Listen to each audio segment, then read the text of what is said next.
Have you seen the movie Groundhog Day? It's basically a movie where the protagonist relives the same day over and over and over and over again. And many a times in our lives as well, we feel that we are living the same day over and over and over again.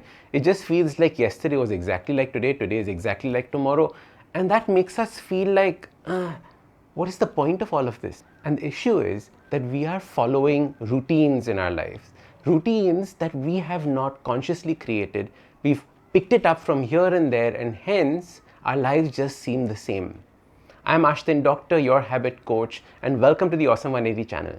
Today we're going to be talking about how to create powerful routines that actually help you become more productive and have a fulfilling life. You see, our routines are nothing but a group of habits that have been strung together.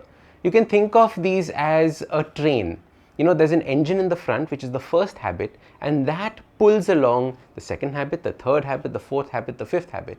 This entire long train is what a routine is. So very often what happens is that our routines are created subconsciously. So the routine is being created by all these external factors instead of being created by you consciously. So how do we start creating and understanding these routines? See, our habits are nothing but the building blocks.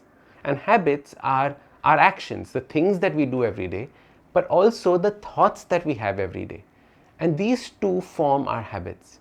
Waking up in the morning and saying today is going to be an awesome day is just as important as the way that we brush our teeth or the way that we tie our shoelaces. Creating these habit routines is essential.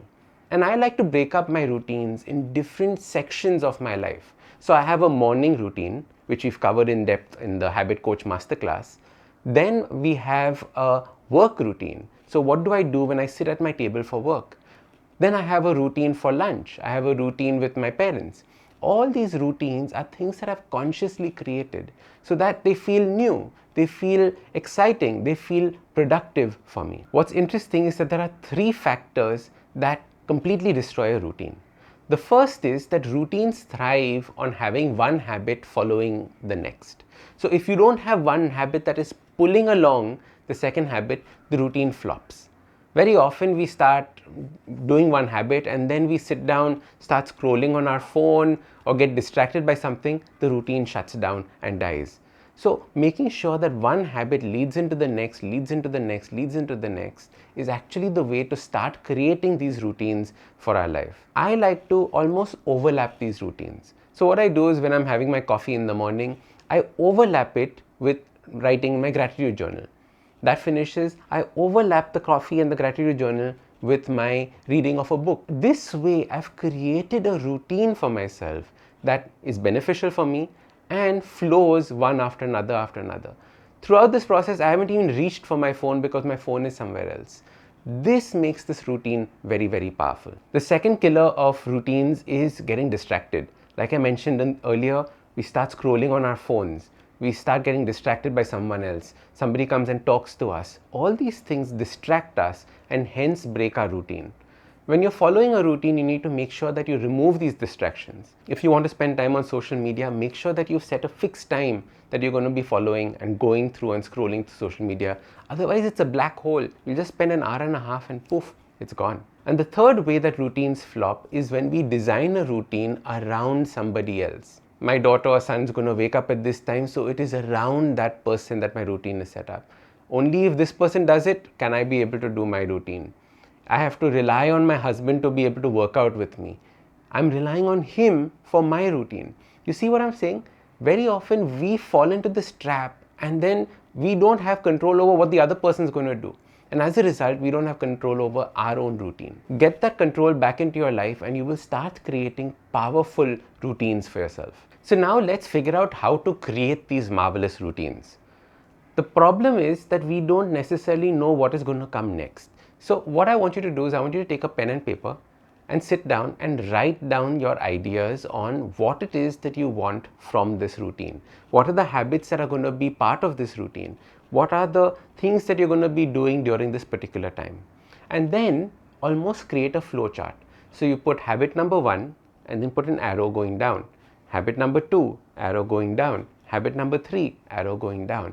And this way you've created a flow. I will do this, then I will do this, then I will do this, then I will do this.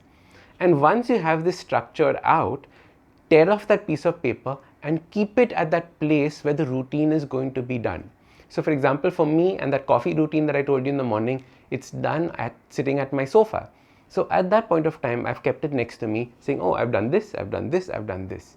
And this way, I don't have ambiguity. I know exactly what is coming next, and it creates a sense of fulfillment in what we're doing instead of mindlessly scrolling through social media and falling down that deep well. Create these powerful productive routines. If you're going to be doing work, like I do my podcast writing, correct? So I spend about an hour and a half doing that, or 45 minutes sometimes if I'm very fast. What I do is I make sure that I create a routine. I sit at my desk, I switch off the notifications everywhere. I don't have WhatsApp on my desktop, my phone is away. So I only have access to the internet because I need to do my research work. I then structure out the points that I'm going to be making, which is the next step in the routine. I search for my fun fact of the day, which is how all my podcasts start. In fact, a lot of people love that aspect. If you haven't heard the podcasts, please go and listen to the podcasts. And then from there, I write the podcast. So I've created a set routine even for work, and hence this makes me more productive. Earlier on, it would take me 2 to 3 hours to write a podcast. Now it comes down to about 45 minutes. So this way you can create the structure for yourself, and ultimately all these routines that we create for our life are what are going to create this awesome life for ourselves. The final trick I'm going to leave you with, it's a little secret, is that the focus that you have on particular routines shows me the focus that you have in life. So if you know where you're headed, if you know what your goals are, create routines around that goals, and you will see that you will be able to achieve them far easier. So form routines, create these powerful routines, and see your life change. Go to the comments below. Tell me which routines you're working on, so I would love to understand which aspects are a focus in your life. I would also suggest watch these videos next, because they're going to tell you how to create habits and where to go from there. I'm Ashton Doctor, your habit coach, and remember, awesome lives, they start with awesome habits.